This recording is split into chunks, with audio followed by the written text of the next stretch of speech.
አስመሳይነት እኮ አይደለም እስልምና አቋም እንድትይዝ የሚያደርግህ ማንነት ነው የሚገነባው የሆነ አካል ጋር ስትሄድ እየተመሳሰልክ ሌላው ጋር ስትሄድ ሌላ እየመሰልክ ላ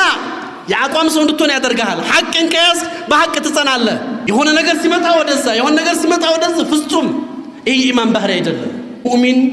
አቋም ይኖረዋል ሳብት ነው ራስህ ነው ማንንም መጥቶ አይወዘውዘው አይነቀንቀው ዛሬ የኛ ጀግንነት ፌስቡክ ላይ የኛ ጀግንነት የሆነ መንደር ላይ ነው መስጊድ ላይ ነው ጀግንነት እዛ ስትሄድ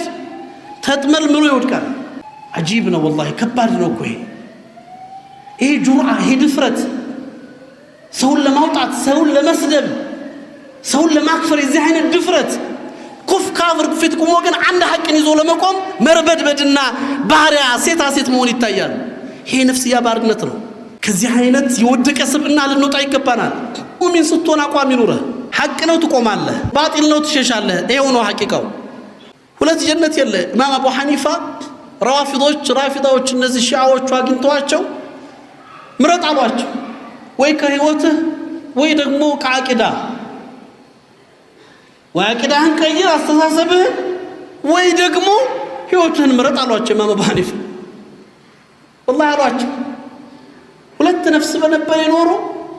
አንዱን እናንተ ጋር ደራደርበታለሁ ሌላውን ደግሞ መጨረሻ ያሳምርበታለሁ ያለች ነፍስ አንዲት ናት በዚህ ነፍስ አልደራደርባትም አሉ ምትፈልጉትን አድርጉ ይሄው ነው መስመሩ